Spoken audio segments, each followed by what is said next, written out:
Welcome to Just Morpheus Gaming. I was going to continue the Let's Play for Dwarf Fortress. Last, session, I created a world and started off in the embarkation and did the baseline management of the administration, I guess is the best way to say that. While reviewing the footage, did notice I missed something. Under labor, I don't actually have it was a hunter, and it was like, one of them's Mark's Dwarf. Should have been obvious, or side footage, I was like, oh, yeah. Easy to see things in hindsight. So yeah, I wanted to catch that right off the bat. I also, basically just going to pick up where I left off. I did want to be more concise through this video. I was trying to critique my last video, what I would do. Need to get the workshop up for... It's the metal or the stone. Stoneworkers. So I am running the overlay DF hack. And I played this game for about 5 years before I picked up DF hack and started using it.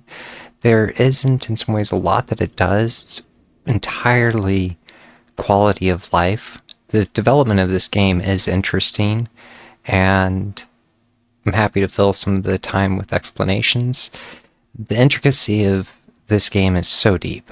All of my people have their own hopes and dreams and likes and dislikes, and even like the animals, the people that inhabit the world have depth, and everything has depth.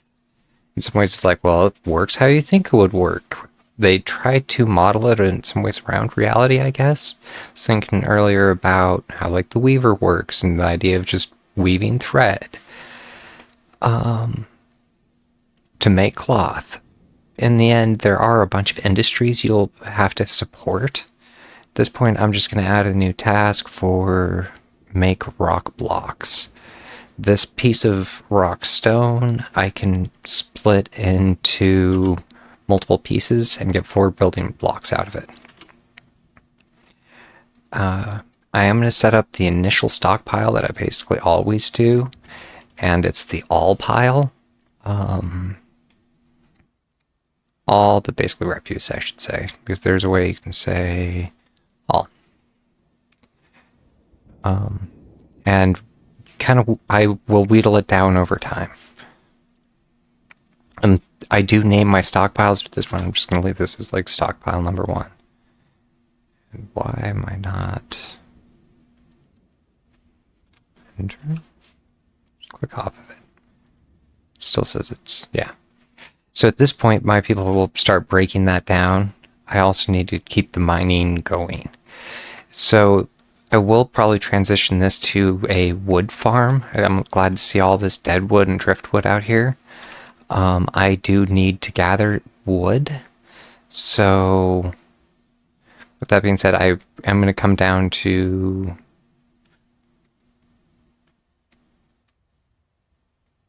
I have to be careful with this wall because the ocean is still probably here even though I can't see it. One of my critiques from the last video too is moving around too quickly. The elevation's listed in the corner where I'm like currently -2. This is base level. But with that being said, it is hundreds of layers, or it can be really deep. Depends on what you're looking for. Because there is going to be a magma ocean, and the depths are interesting. You can play this game without even breaching the caverns and have more of just like a commerce hub. It really depends what kind of experience you're looking for in your playthrough. Okay, at this point, my people are going to start shuffling all the materials down here. I do, yeah, want more stone. That's actually where I left off. I need to start making a main hub. If I come over here, just pull back to maybe there, and that's my upper bound. I need to start making like a commerce area or like a dining hall and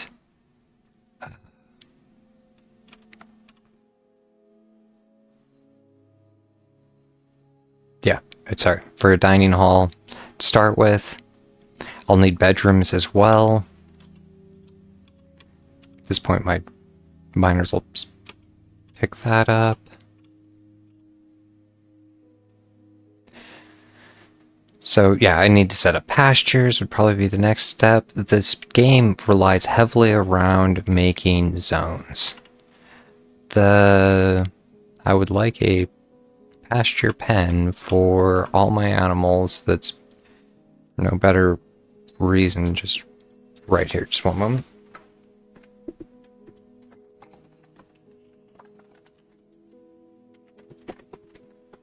Sorry about that.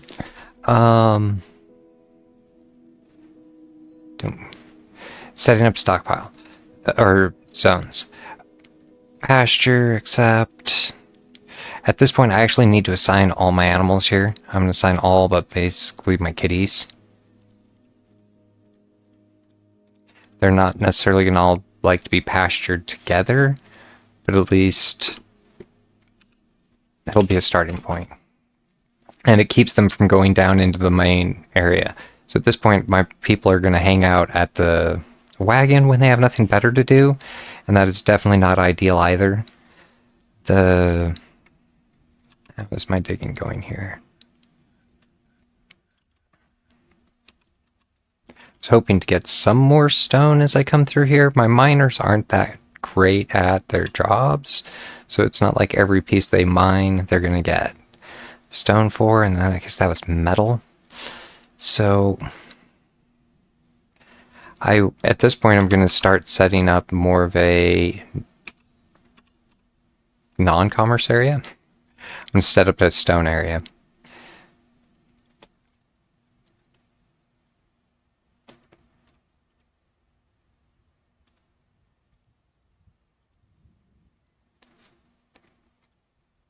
I do at a certain point try to keep symmetry, but I'm also easy when it comes to, or I try to be. You can almost always tear it apart and rebuild it later. The one thing about like this has dirt flooring. The dwarves, if they were to sleep on it, aren't going to be happy even with a bed. It's better to have actually like flooring built underneath you. Keeping your dwarves happy is kind of a challenge. At this point, I am going to dismantle the wagon and set up my first zone for a meeting area. They're just going to hang out here. It is definitely not the best meeting area. But the animals will now also not hang out there. If you set up the meeting area before the zone for that, they'll overlap.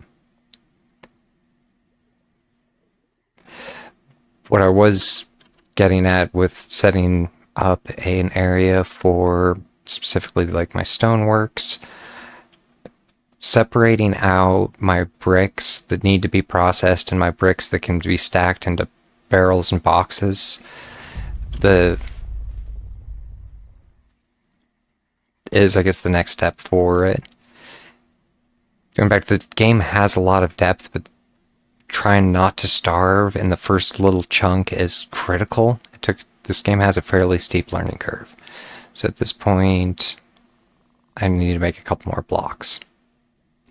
Rock blocks. Since I only have the one type of rock block, it doesn't matter about setting the type. We're going back to the quality of life improvements that Dwarf DF hack provides is nice. And I'll get into that more later or throughout the episodes. All right, at this point, they basically have that set up. I am going to set a stockpile for... I want my stone. So at this point, I can now go up to this stockpile, view stockpile, go into custom, and remove all stone. So they'll shuffle that down for me, and there isn't a lot to do, but it's good to catch it early. Going back to the isn't the metals either. I don't have wheelbarrows and wagons. One of the things about separating it is it'll give me more flexibility here momentarily. I need wood next. So with that being said, I can just say chop trees. I don't think I can actually just grab that. How do I grab the driftwood? Is it through gathering?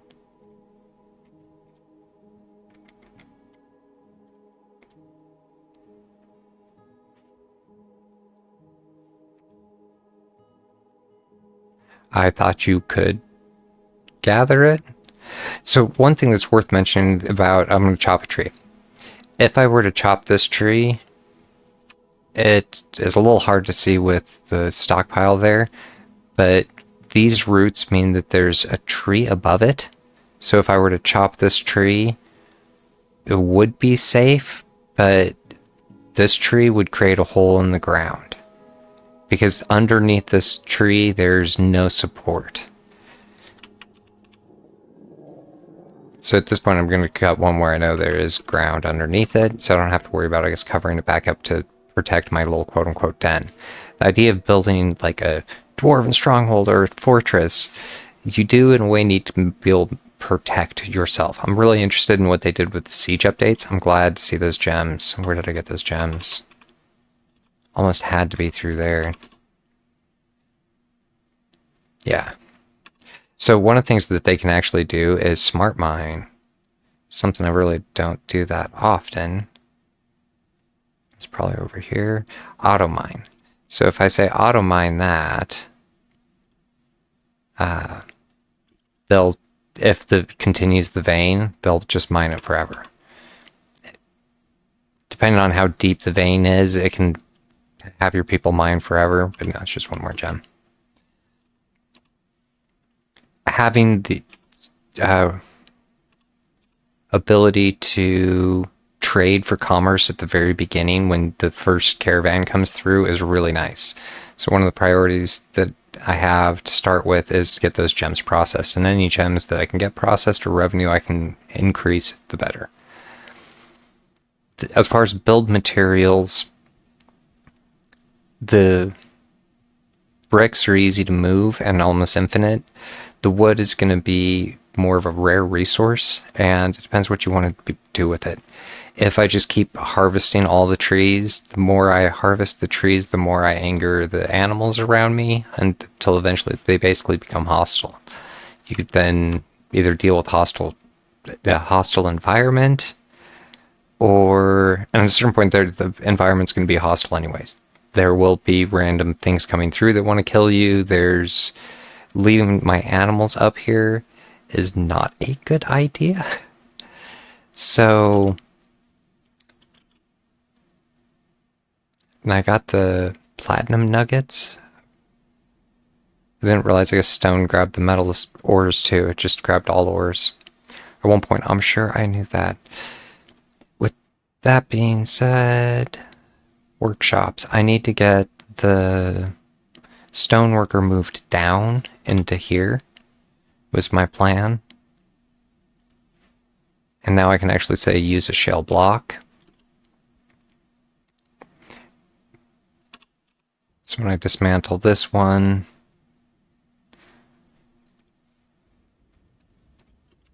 I want to set up another workshop for now woodworking. Boom, boom, boom, the carpenter. In fact, at this point, it's going to be default for just shale blocks.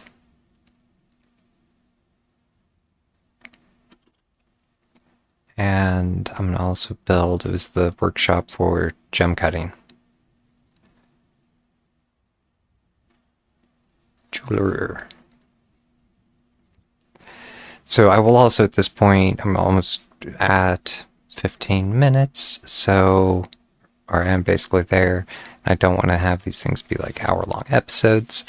I am going to just set up the work orders, or not the work orders, sorry.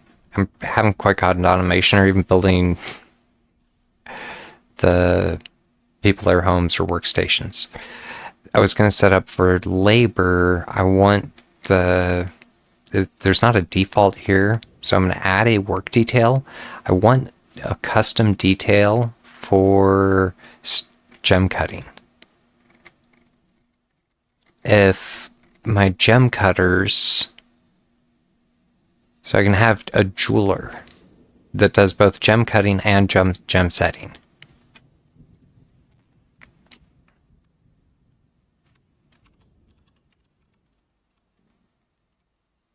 So at this point, I'm going to assign, it looks like the person's also my broker and my plant gatherer to also be my gem cutter.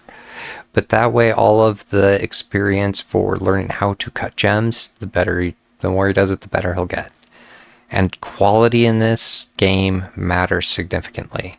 If you make a crappy thing, it's not worth much. But if you make a quote-unquote masterpiece thing, it's worth a bunch. So yeah, I'm going to make a custom work detail for a jeweler before I actually employ that. So now when I actually do set the job for cutting gems, only one person is going to pick it up. My work pile is at this point almost getting overran here. I must have missed a horse earlier. Or I don't know why I have a horse hanging out there. I missed my horses earlier. So it's a good example of... Otherwise, you end up with animals hanging out in your quote-unquote tavern or your meeting area. I do need to expand this quite a bit. That is a little shy for a bunch of people to be hanging out in. And it depends on how many people the town is going to grow to. So at this point, the population is 7, which is odd. I thought I only started with 6. Either way, having to build homes is next. But with that being said, I will leave some of this future management for another episode. And with that, I look forward to continuing this at a later date.